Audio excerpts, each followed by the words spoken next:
Chers amoureux de la nature, bonjour et bienvenue sur la chaîne Autochtonomie. Aujourd'hui, nous allons définir un concept clé, c'est-à-dire le nom de la chaîne elle-même, Autochtonomie.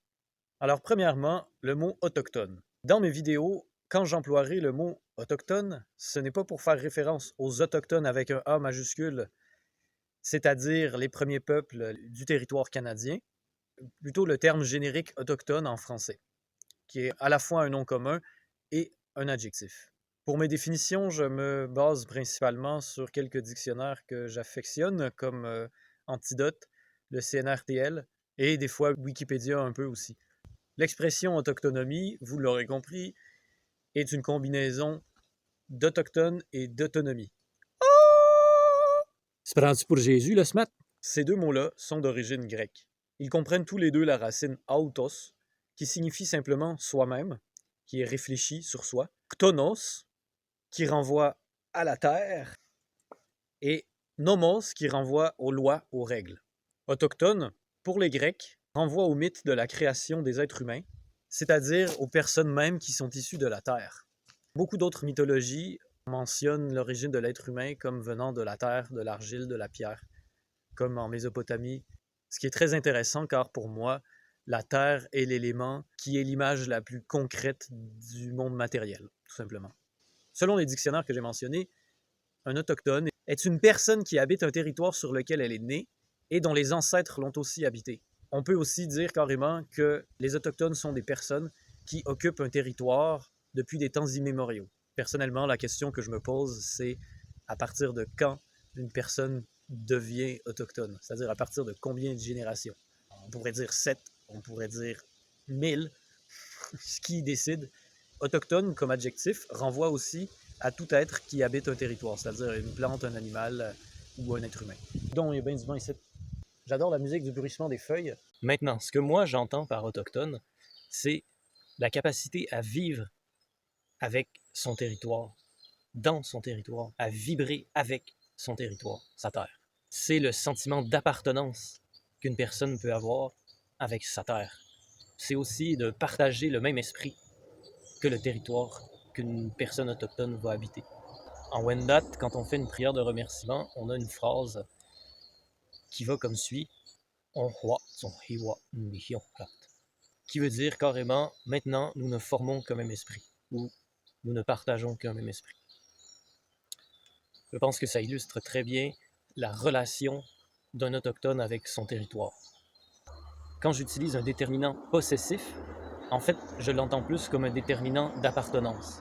En effet, en français, une des limites de la langue, actuellement en tout cas, c'est que quand on parle d'une personne par rapport à une autre, ou par rapport à un objet ou quoi que ce soit, qu'on utilise un déterminant possessif, on entend aisément un rapport de propriétaire-propriété, qui est assez dégueulasse, de mon point de vue en tout cas, dans la mesure où, surtout dans une mentalité autochtone, il n'y a pas de notion de propriété, et donc de possessivité, encore moins avec un être vivant, avec une personne, un animal, une plante, peu importe. Et les vaches, vous leur avez dit merci aux vaches? Merci les vaches! Donc, quand je dis un déterminant d'appartenance, c'est parce que l'autre notion essentielle d'un autochtone dans sa relation avec son territoire, c'est le sentiment d'appartenance qu'il a envers lui. Appartenir, ce n'est pas du tout la même chose que posséder. Appartenir, selon encore le dictionnaire CNRTL, c'est entre autres, parce qu'il y a plusieurs définitions, faire partie organique d'un ensemble. Donc c'est très intéressant parce que il y a une relation complémentaire entre les deux et les deux ensemble font partie d'un tout. Donc il y a une relation naturelle d'appartenance entre les deux. Voici ma femme, c'est aussi je suis son mari. Donc il y a les deux font partie organique d'un ensemble qui est le couple. Donc c'est pas une relation de pouvoir et de propriété entre les deux. Donc c'est dans ce sens-là que j'entends d'une personne autochtone qui parle de son territoire, qui parle de sa terre. Sa terre. Pour une personne autochtone, il y a aussi cette notion de nombreuses générations qui habitent le même territoire qu'elle. Donc il y a une notion d'intemporalité et aussi de passé, et donc de transmission des traditions, c'est-à-dire de connaissances, donc de savoir. Il y a donc bien des drôles de pattes, ce chien-là. Mais aussi de savoir-faire, de savoir-être, de savoir-vivre. C'est pas juste une question de connaissances techniques, matérielles, mais ce sont des connaissances de vivre ensemble et de rapport à l'environnement, c'est-à-dire à la nature et les autres êtres humains, les objets qu'on fabrique, euh, le ciel et les croyances, tout ça. OK. Quand on parle d'autochtonie maintenant, on pourrait dire que c'est la caractéristique d'une personne ou d'un être vivant à mettre en pratique tout ça. Et donc, son rapport avec le territoire que la personne autochtone habite. Quand on parle d'autochtonisation et donc de s'autochtoniser ou d'autochtoniser, on parle de la capacité à devenir autochtone, tout simplement, ou à aider une autre personne ou un groupe de personnes à le devenir. Moi, je dirais aussi que dans le principe d'autochtonie, il y a l'amour du territoire, l'amour inconditionnel de sa terre, de la terre qu'on habite, tout simplement. Parce qu'on peut parler d'un territoire précis, mais on pourrait aussi parler de la terre entière. Parce que on peut aimer plusieurs territoires. Il n'y a pas juste, il y a pas de limite. Quand on parle des amoureux de la terre. Maintenant, ce qui est intéressant, c'est aussi si on aborde le sujet de l'immigration ou de l'émigration. Quand une personne quitte son pays, sa terre natale, ça peut être vécu très difficilement, voire ça peut être un traumatisme. Et on va carrément dire que la personne va être déracinée. Et elle va arriver sur un nouveau territoire où ses ancêtres n'ont jamais habité. Et donc, elle ne sera plus ou pas autochtone. Et là, c'est intéressant parce que dans le cas d'immigration, on pourrait parler de la capacité de s'autochtoniser, c'est-à-dire de s'adapter premièrement, dans un second temps, adopter le rapport à la nature et à l'environnement et à la terre que les gens qui sont là depuis des temps immémoriaux ont. Évidemment, on peut penser au contexte actuel, mais aussi historique de l'époque coloniale. On aura l'occasion d'en reparler quand on parlera d'histoire justement de la Nouvelle-France ou de peu importe en fait de n'importe quelle région. Historiquement, au 19e siècle, on employait surtout le terme patrie pour désigner le territoire qu'on habitait depuis plusieurs générations. On disait aussi la patrie, c'est le pays qu'on habite et qu'on aime. Et le mot patriote désignait les gens qui aimaient leur pays, leur territoire, et qui voulaient le défendre parce qu'ils voyaient que y avait des gens qui le pillaient, le saccageaient. Donc on parlait de défenseurs d'un territoire qu'on aime et qu'on habite. Aujourd'hui, ça a pris un autre sens, un peu beaucoup plus politique et nationaliste, on va dire, et donc avec toutes sortes d'étiquettes qu'on lui a collées. Dans le sens défenseur de la terre qu'on aime et qu'on habite, je vous suggère le terme autochtoniote, qui est rigolo.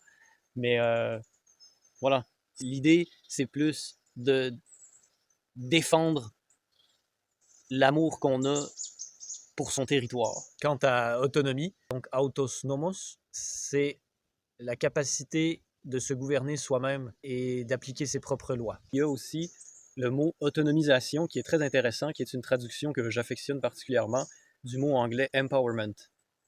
Elle me plaît parce qu'il s'agit vraiment pour moi de reprise de pouvoir. Une reprise de pouvoir, mais sur quel plan? Sur tous les plans, en fait. Sur le plan physique, donc on pourrait dire aussi alimentaire. On parle sur le plan émotionnel, sur le plan sexuel, sur le plan relationnel, sur le plan collectif, sur le plan intellectuel, spirituel.